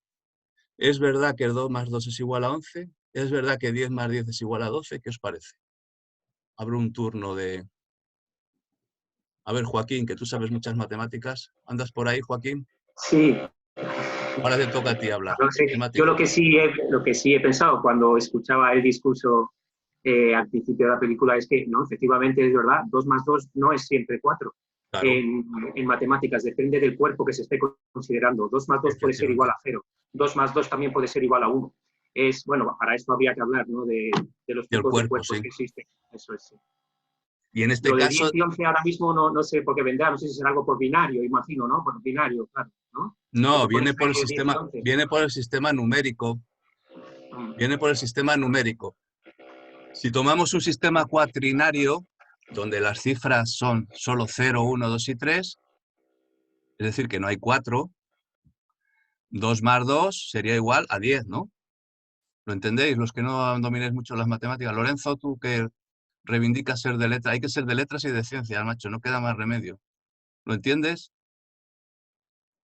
Sí, sí. ¿Ah? Lo que pasa En un sistema es tan trinario... es tan fácil como decir, bueno, estamos en el decimal, en Claro. el decimal 2 No, más estamos 2... en el decimal si queremos estar en el decimal, si no, no. Bueno, se dice previamente y se arregla, ya está, ¿no? No, pero la película no lo dice. No dice es la única verdad absoluta en el sistema decimal. Y eso que es un profesor de matemáticas, ¿eh? Sí, Cuidado, pero que Damián si ahí no es un se profesor de dice, matemáticas, les está mintiendo a los alumnos. si no se dice, se sobreentiende que estamos en el decimal. No. Aquí no hay que sobreentender nada. Si se dice que es una única verdad absoluta, es verdad única y absoluta. En una Y 2 clase más 2... En una clase de GB sí se sobreentiende. No. Por eso dominamos tan mal las matemáticas. Vamos, me niego totalmente. Que un matemático dice esto en una clase de GB para echarlo, vamos. Precisamente que una verdad absoluta y única en matemáticas 2 más 2 es 4, vamos, que no es entender las matemáticas. La matemática es una convención y hay unas relaciones del lenguaje que tienes que... Si no, no entiendes lo que son las matemáticas. Que 2 más 2 es igual a 11 sería un sistema trinario, y que 10 más 10 es igual a 12 es lo que sostiene que estemos ahora aquí hablando, es el sistema binario de los ordenadores, de la informática. 0, 1, todos los ordenadores, toda la tecnología. Fíjate si es importante esto, Lorenzo. Todo el mundo virtual funciona porque hay un sistema binario detrás. Si tú implicas las matemáticas solo como el sistema decimal, quiero decir, bueno, que aquí hay una condición material previa. 2 más 2 es igual a 4, efectivamente, como has dicho, Lorenzo, si en un sistema decimal. Ahora, ¿por qué tenemos un sistema decimal? ¿Os habéis planteado por qué tenemos un sistema decimal? Y no quinario, cuatrinario, trinario o binario como tienen los ordenadores. ¿Por qué? Es por los 10 dedos que tenemos. Claro. Es por los 10 dedos. Y eso es una cuestión metafísica, no, vamos, no hay nada más materialista que las manos, ¿no? Nada más materialista, más concreto que las condiciones. Si tuviéramos 8 dedos, pues estaríamos en un sistema de 8 cifras. Vamos, de 8 cifras no, estaríamos en un sistema, porque el sistema decimal tiene 9 cifras, cuidado, lo he dicho mal, Aquí hay que ser muy, muy preciso, porque si no, sistema decimal con 9 cifras. Bueno, 10 si incluimos el 0, ¿no? Eso estaba pensando. Joaquín, 10 incluimos. Yo creo entonces podemos Claro, decir sí, que el sistema decimal 10, claro, es un sistema con 10 cifras, ¿no? Lo correcto es decir con 10 cifras. Bueno, luego, 2 más 2 es igual a 4, no. Es igual a 4 porque tenemos manos, hay que decirlo, y porque utilizamos el sistema decimal, a veces porque contamos con los dedos, y los niños, yo si diera matemáticas en el colegio, les haría que contaran con los dedos continuamente. Así es como se empieza a dominar las matemáticas, contando con los dedos desde el principio. Y lo otro es puro idealismo, es 2 más 2 es igual a 4 como única verdad como significantes flotantes. Este es el significante flotante de Lacan, algo que flota ahí. Quiere decir que la realidad se construye condicionada, incluso la realidad matemática. Esto lo cuenta muy bien Gustavo Bueno, cómo el teorema de Pitágoras surgió y toda la geometría euclidiana. ¿Por qué? Porque un señor se puso a pensar, Euclides o Pitágoras se pusieron a pensar, no, porque en Egipto tenían un problema muy gordo, que era cómo repartir las tierras tras las inundaciones del Nilo, porque tú ponías marcas, pero llegaba el Nilo, lo inundaba y todo eso desaparecía. Entonces, ¿dónde estaba el límite de mi propiedad y de la del otro? Y había guerras, había asesinatos. No es aquí porque qué listos que se pusieron a pensar en triángulos y en rectángulos. No, no. Entonces, para repartirse, es una cuestión de agrimensura, para repartirse las tierras, contamos porque tenemos 10 dedos y hay matemáticas porque hay que y geometría porque hay que repartirse las tierras. Una cuestión material, pura y dura. Esto es materialismo filosófico, ¿no? Por tanto, esta verdad matemática está condicionada por sus relaciones, decir, base 10 o base 2 o base 3, ya estar planteando una serie de relaciones de lenguaje y explicando cómo funcionan los números. Y luego por condicionantes materiales concretos y tan prosaicos como los dedos de la mano. Por tanto, 2 más 2 es igual a 4 en lo real, de la materia. Sin intentar definir la materia de nuestras manos y todo lo que está ahí como soporte. Y funciona en una realidad lingüística en tanto en cuanto hay que construir relaciones de lenguaje y explicar que es un sistema decimal y demás. Si no, pues lo planteamos como eso, como algo ajeno a lo real, sin conexión con lo real. Que cuidado, es como mucha gente cree que funcionan las matemáticas, sin conexión con lo real, como una realidad independiente. No, no, las matemáticas solo funcionan porque hay Nilo que se desborda, tenemos 11 dedos y estamos en lo real. Por tanto, lo que plantea la película no es que 2 más 2 sean 4, sino que esos 2 más 2 fragmentos forman 4 fragmentos. ¿Veis ahí el 2 más 2 igual a 4? Porque son 4 personajes. Esta es la famosa imagen del cartel a la que me refería yo antes, ¿no? Donde, y que Keiko nos ha señalado que es el corazón que está en la habitación de Alicia. No es una película sobre Bárbara, ni es una película sobre Alicia, que para mí son los dos personajes centrales, ni sobre Damián, ni sobre Luis. Es una película donde 2 más 2 es igual a 4, pero como algo fragmentado, algo discontinuo, que no se puede, como veis ahí, unir, porque si lo pensáis detenidamente, cada personaje tiene un fragmento. Alicia tiene un fragmento, Bárbara tiene un fragmento, Luis tiene un fragmento, bueno, y Damián, ¿qué tiene? La pieza del puzzle que le falta, ¿no? Efectivamente, esa pieza del puzzle que le llevará a romperlo, ¿no? Cuando no es capaz de construirlo perfectamente. Lorenzo, ¿no ves aquí la evocación de una construcción? Y algo muy importante también, que cuando es simbólica es frágil, es quebradiza, que se quiebra inevitablemente en el choque con lo real. Pero yo creo que la evocación de que eso de alguna forma sea posible, que hay una pieza ahí del puzzle que encaje en un momento determinado, está ahí, ¿no? Si no, la imagen sería, bueno, fragmentos sin más. Alguien habló antes de los fragmentos sin más del cristal. No son fragmentos sin más. Esos fragmentos, primero, conforman una imago, que es el corazón roto, un corazón roto, pasional, por tanto, y una evocación ahí de una pieza que podría articular eso, que es el puzzle. Por tanto, ese es el universo de la película, ¿no? En la que nos plantea que 2 más 2 es igual a 4, pero es una verdad puramente formal, puramente imaginaria. Es una coherencia lógica, sí, 2 más 2 es igual a 4, desde el punto de vista lógico es coherente, pero como significante imaginario. ¿Por qué? Porque se imagina como única verdad absoluta sin relaciones con el sistema decimal, no se menciona el sistema decimal ni ningún otro tipo de referencia a los sistemas de numeración o a los cuerpos que decía antes, que también sería otra forma de pensar esto, que decía Joaquín, ni conexiones simbólicas con lo real a través de los dedos de las manos y demás, ¿no? Ahora bien, si Magical Girl solo fuera esto un regodeo en que hasta las matemáticas, 2 más 2, los significantes en general, y aquí entraría el significante dinero, Keko, siempre nos queda ahí pendiente el tema del dinero, que además lo cuenta sentado en un retrete, ¿os disteis cuenta? Las 2 veces para contar el dinero, Luis entra al retrete de la biblioteca y se pone ya a contar el dinero.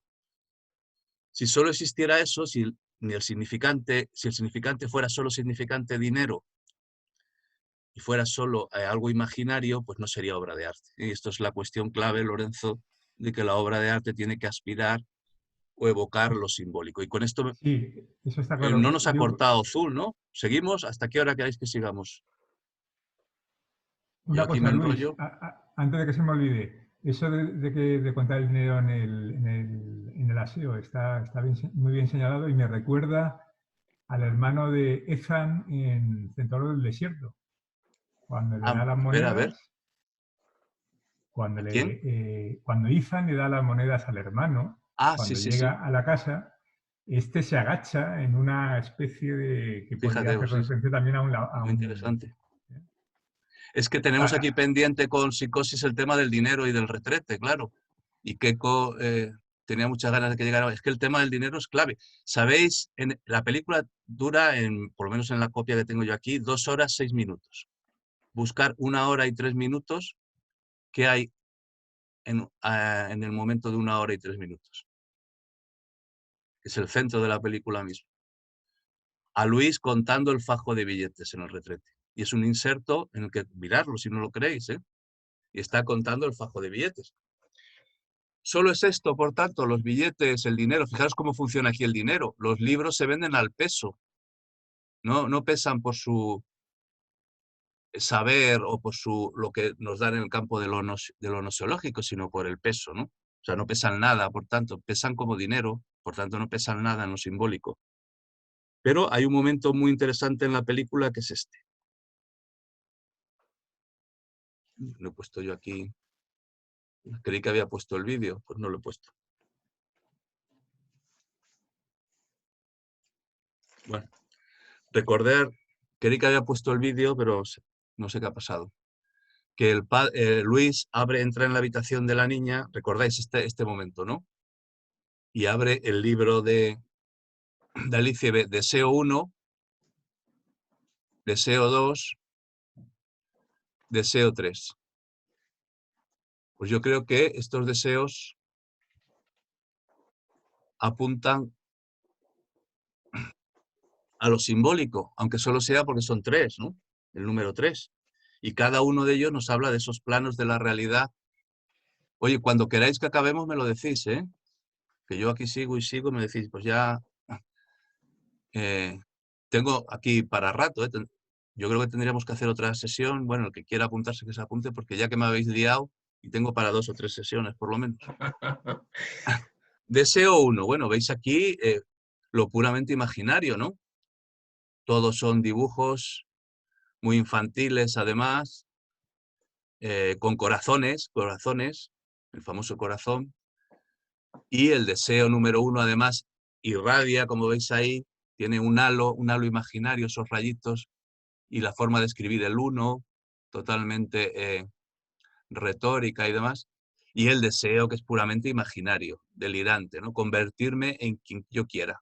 Es decir, el yo, más allá del yo, ¿no? Que el yo sea algo absolutamente intercambiable. Este es un deseo imaginario que no se puede, lógicamente, cumplir en la realidad como tal, como puramente imaginario. El deseo 3 es lo real, desnudo. Esta sí que es la única verdad. Esta sí que es la única verdad, que todos vamos a morir. La muerte, como única verdad, absoluta. Deseo 3, fijaros la forma en la que está escrito y su deseo, ¿no? Que es de no morir antes de cumplir los 13 años. Bueno, entre este deseo que tiene que ver con lo real y ese otro deseo que tiene que ver con lo imaginario, está el deseo 2, que es muy curioso, porque es predominantemente imaginario. Fijaros no sé si veis el cursor cuando yo lo manejo. Sí, sí. Ah, perfecto. ¿Veis el halo del número 2? El corazoncito, pero ya no es puramente imaginario, ya hay aquí de alguna forma comparece lo real, porque está la cara como huella fotográfica. Esto lo ha trabajado muy bien Jesús González Requena, ¿no? Lo de, como sabéis, lo de la fotografía como huella. Bueno, esto es una huella, ya no es un dibujo, está la huella aquí de su rostro insertada en este dibujo, que además es el dibujo de algo que existe, que es un vestido, pero todo tiene, como toda la película en sí, un marcado acento imaginario. Todo, Lorenzo, entonces, por tanto, no hay aquí evocación de lo simbólico. ¿Qué os parece? ¿Alguien quiere opinar? Pues yo creo que sí, porque fijaros, ¿veis la marca del 3 aquí al revés? La estoy señalando ahora con el puntero. Además que es algo que rompe el récord, ¿no? Porque ya habéis visto que el 3 no está hecho así en la hoja de vuelta, ¿no? Aquí se salta, Sí. no hay una continuidad, no hay un récord visual. Ese 3 es mucho más grande y mucho más marcado. Deseo, escrito al revés. Deseo 3. Bueno, deseo 3. ¿Qué es lo que deseo? Deseo lo simbólico, ¿no? Deseo lo simbólico. Luego aquí hay una evocación de ese deseo de lo simbólico. ¿Es determinista todo lo que le ocurre a Alicia y a Luis? Bueno, Alicia lo que quiere es que su padre le haga más caso, tener más relación con su padre. De hecho, le escribe una carta a la radio pidiéndole eso y diciéndole incluso que le gusta estar en el hospital porque allí está su padre con ella más tiempo, pero su padre, porque va a vender libros para conseguir dinero, para comprarle, hacer este disparate de comprarle el vestido, no se queda a oír ese mensaje de Alicia, ese mensaje que va dirigido al campo de lo simbólico, al campo del padre, no lo oye. ¿Sí? No lo oye. Igual que hay un cruce ahí, en otro momento el padre tampoco escucha lo que la hija le dice. Cuando están comiendo y le acaba de comprar el vestido, la hija le va a decir que ella lo único que desea, no sé si os acordáis, le empieza a hablar de cuál es su auténtico deseo y en ese momento es cuando le dice, cómete la sopa que te vas a llevar una sorpresa y empieza todo el lío del vestido. Es decir, que sí que hay una enunciación aquí del deseo de Alicia en relación con su padre, lo que pasa es que ese mensaje no llega. No, No, porque no es una es que, cuestión de mensaje, claro. es que ¿Sí? el principal problema del padre es que cuando le preguntan qué superpoder querría tener, es el de ser invisible, el de no estar. Muy interesante eso que dices, José Luis, de ser invisible, no estar ahí. Curiosamente es lo que es una cuestión que tiene que ver con la filosofía de Platón, ¿no? De ¿qué haríamos si fuéramos invisibles, ¿no? Es una forma de... Pero va más allá de la filosofía de Platón, porque él dice, quiero ser invisible e intangible, cuidado. Intangible. Es que es no Y eso es ser, muy no estar. importante porque, bueno, eso tiene que ver con cómo define la metafísica precisamente a Dios, como alguien que no se puede ni ver ni tocar. Entonces, ¿quieres ser Dios o quieres ser alguien que muerto a la nada, ¿no? ¿Hay un deseo de muerte ahí total o un deseo de Dios? ¿De un poder absoluto o de muerto o entrar en el reino de la nada? En cualquier caso, es salirse completamente de la realidad. Y es delirante, ¿no? Tanto querer ocupar la posición de Dios o querer salir de la realidad, instalarse en la nada, pues es algo totalmente delirante. Y Muy bien, sí, sí. de hecho, el único personaje que se aproxima algo a lo simbólico y tiene un discurso cercano a lo simbólico, que es, por supuesto, como no puede ser de otra manera, la camarera, le dice al padre, tú no te preocupes por el dinero es lo de menos, tú lo que tienes que estar es estar allí con ella y acompañarla. Eso es, sí, señor. Sí, señor, reivindicando aquí el gremio del barman. Sí, como en las películas de Ford, las camareras, los camareros dicen siempre una gran verdad. No, esta camarera, bueno, eso lo tendríamos que analizar despacio. Dice cosas muy importantes y además rompiendo el discurso político de la película, cuando dice que tan corruptos son los dirigentes, no sé si os acordáis, como el pueblo. Una gran verdad, ¿eh? La corrupción. Decir que la corrupción solo afecta a las élites es una gran mentira política, ¿no? Y ella dice, no, tan corruptos son... Sí, esa mujer no dice nada más que verdades allí como puños. Bueno, pero también hay una evocación de lo simbólico en Bárbara, cuando piden que la abracen. Cuando siente el vacío de su soledad, con el armario allí vacío, y pide que la abracen. Es una demanda sincera, ¿eh? De que haya ahí un abrazo del otro. Lo que pasa es que Luis pues se lo toma como se lo toma, va a aprovecharse de ella. ¿Y por qué Luis se lo toma como se lo toma, Keiko? Porque irrumpe la lucha de clases, la dialéctica de la lucha de clases. Porque le dice, cuando hablan de la telebasura y tal, pues no estamos tan mal. Y dice Luis, que no estamos tan mal con los recortes del PP. Claro, tú lo dices aquí, que vives en una casa en un barrio de ricos. Ahí está, irrumpe la dialéctica. Igual que irrumpe el sexo del lado de Damián y por tanto deciden autoinmolarse, Luis, la justificación que encuentra Luis como personaje, bueno, y el espectador que está haciendo esa vivencia es la lucha de clases, o bueno, lo que Gustavo Bueno llama la dialéctica de clases, ¿no? Que está continuamente en la película. El barrio de Luis es un barrio de clase media baja. El barrio de Bárbara es un barrio y todo el mobiliario y toda la vida que ella lleva de lujo y la joya que le regala a su marido es un barrio de clase alta. La dialéctica de clases está aquí funcionando y justificando eso. Y justificando que ese abrazo no sea simbólico, que el abrazo que le pide Bárbara a Luis podía ser simbólico si no existiera la lucha de clases y por tanto el dinero, el problema del dinero. Marxismo puro y duro, ¿eh? Luis. Está por todos lados. Sí, dime. ¿Has buscado la traducción de la canción que cierra la película? No. ¿Cómo? ¿Que si la he mostrado yo? No, si quieres que te la lea. ¿Si la he tenido en cuenta, quieres decir? Sí. No. ¿No? Es en japonés, ¿no? Esto. Sí, es muy cortito, mira. Dice, nadie puede entrar en este precioso y frío corazón mío, ni un ángel, ni suspiro de deseo, ni el amor de un hombre, nadie puede alcanzar mi corazón, nadie puede alcanzar mi corazón. Tiene que ver con todo esto, ¿no? Bueno, está además el cartel de la película, ese corazón, ¿no? Claro, corazón roto. Y el padre que va a romper el cristal para coger un diamante, ¿no? Claro, lucha de clases, pura lucha de clases. Ahí irrumpe, estamos entrando ya en el análisis ideológico, por lo que veo. Claro. Vamos a ver, cuando le dice el marido, que es un marido totalmente, vamos, que humilla continuamente y la propia cámara se encarga de resaltarlo como humilla a Bárbara, colocándola ahí debajo, de rodillas, casi como una esclava, y le dice, cuando vuelve al día siguiente, después que se ha acostado con Luis, te doy confianza ciega, ¿os acordáis? Dice, te doy confianza ciega. Bueno, eso remite directamente a la copla.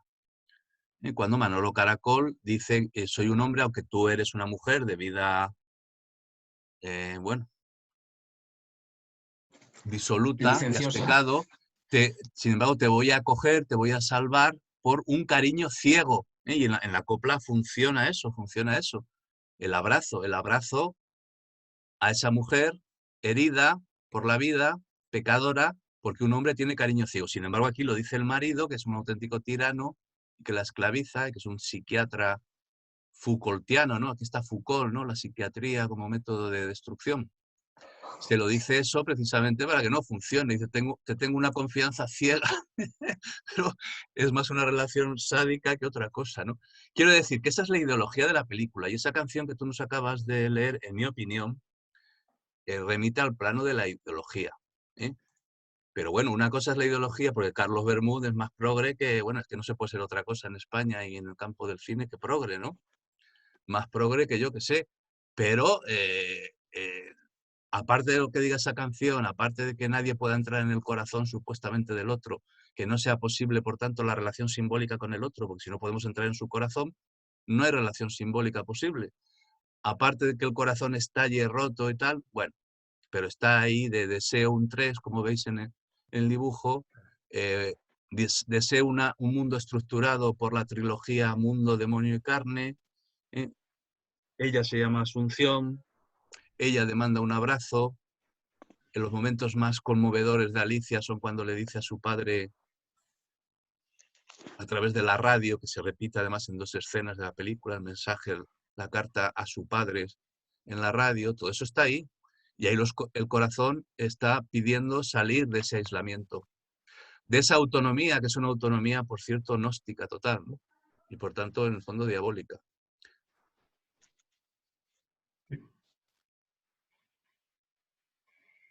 No, tienes que poner el micrófono, José Luis, porque si no, no se te oye. Se te ve hablar, pero no se te oye. El micrófono. Que yo lo tengo que dejar ya, que me están demandando. Vale, no, pues si os parece yo, lo dejamos. Por mí, si queréis el próximo sábado, seguimos, ¿eh? Yo tengo aquí rollo metralla para un buen rato, ¿eh? O sea que... Sí. O el próximo sábado, cuando queráis, ¿eh? Me da... Esto queda grabado, se colocará cuando pueda en YouTube. Y bueno, el que quiera apuntarse, que se apunte. Y yo sí, porque ya que lo he hecho, lo tengo que soltar, ¿no? Porque ya que me habéis dado este trabajo, y espero que por lo menos Kiko, que me ha liado. No, hay para 3 sesiones, por lo menos, ¿eh? Por eso, vamos a hacerlo bien, despacio y ya está, ¿no? Claro, claro. Pues venga. Acabamos de empezar, ¿no? El análisis de la película. El sábado a las 12 igual, ¿no? El sábado a las 12, perfecto. Muy bien. Bueno, pues dejo de grabar y el que quiera seguir aquí charlando, porque yo todavía no voy a comer, pues que siga y los demás pues os podéis... ¿Ya dejar de grabar ya? Choche. ¿Qué? Quítate el chándal de Maduro ese que llevas. Bueno, el próximo día...